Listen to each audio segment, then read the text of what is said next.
The one KPI that predicts your store's health, your gross profit per visitor. You know, a lot of times we have KPIs like how many items went out the front door, how many customers returned, what was the average sale, all of those. But you came here looking for what's the one that I should spend a lot of time on. And what I'm going to uncover for you is the three factors that make that equation work, why we need to track it, and how to get the most out of it when you share it with your crew.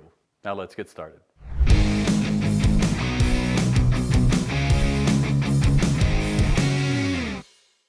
Before I get going, make sure you subscribe because you'll see other videos around retail sales training, retail performance, management that you can learn from an awful lot, as well as there'll be an offer down below, be able to meet me, but I'll talk about more of that in a minute. Right now, let's just get the basic framework of what the gross profit per visitor is. It's your margin times your conversion rate times your average sale. That's what gives you one number. Now let me give you an example. Let's say your margin is 53%. And your conversion rate is 13%. Your average sale is $110. That gives you about $7.48 as your gross. Why is that important? Because that is one number that tells how well your group is doing.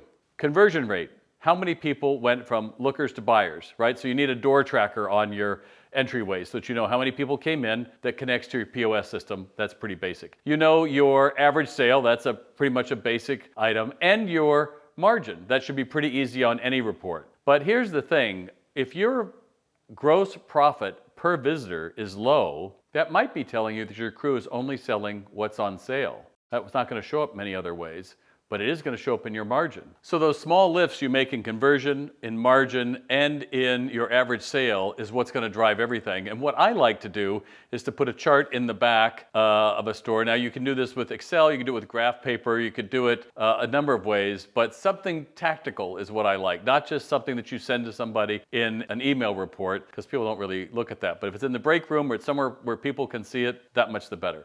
So here's how you do it. Along the left side is you're going to put what that start off a range of, let's say in our example, it was around $7.50. So maybe that's the middle I'll have, and I'll start off at $5 and I'll go up to 10, let's say on the left, by whatever I need to, whether it's going to be 50 cents or whatever fills that whole side up. And then on the bottom, I'm going to put the average date.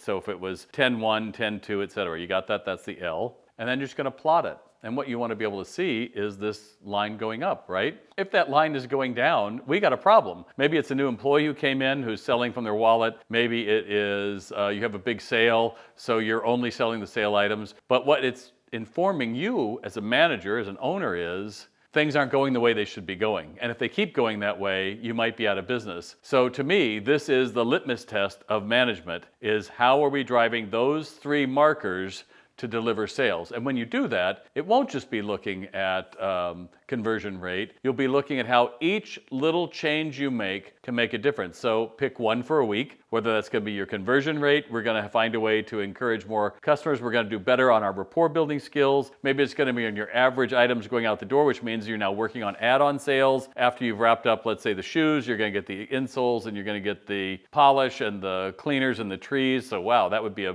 5 more in there. Or if it's going to end up being margins, right? So we're going to be focusing our attention not on employees selling whatever's on sale, 2 for 1 or whatever, on clearance items, but they're selling the premium goods. When you do that, everybody has a sense of pride about their job because they all help do it. And they all have a side hustle. I said this in an earlier video that the #1 show that families watch together from a young age all the way to, middle and in their 20s is Shark Tank. That idea of pitching an idea, having people validate it and investing in it is huge. In fact, there's more entrepreneurs than ever that are joining the ranks of entrepreneurs around the world. And it starts from understanding how retail works. I don't care if somebody only wants to work with me for 3 months, and maybe they make it 3 years. If I make them a better business person, a better community person, and if I make them a great employee, everybody wins. And I think that's what's going to change as we look at how to deal with Gen Z and some of the younger people, is we have to show a path to, if you stick with me, I'm going to show you the right tools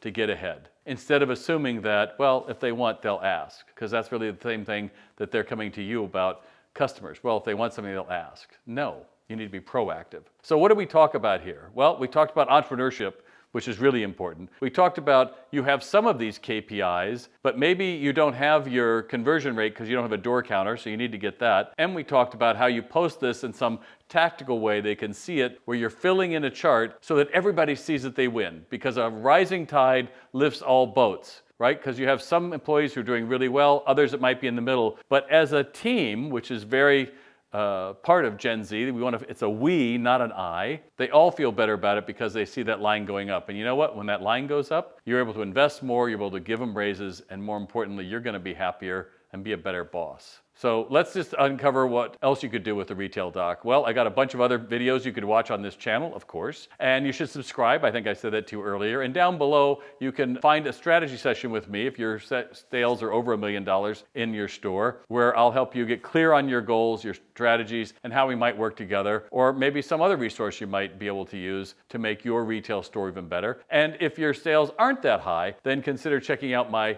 books, my blog, join me on Facebook, on LinkedIn with my 358,000 other followers, of where I share short tips every day. And make no mistake, knowing your gross profit per visitor, that's the key to success. I'm Bob Phibbs, the Retail Doc. Thanks for watching me.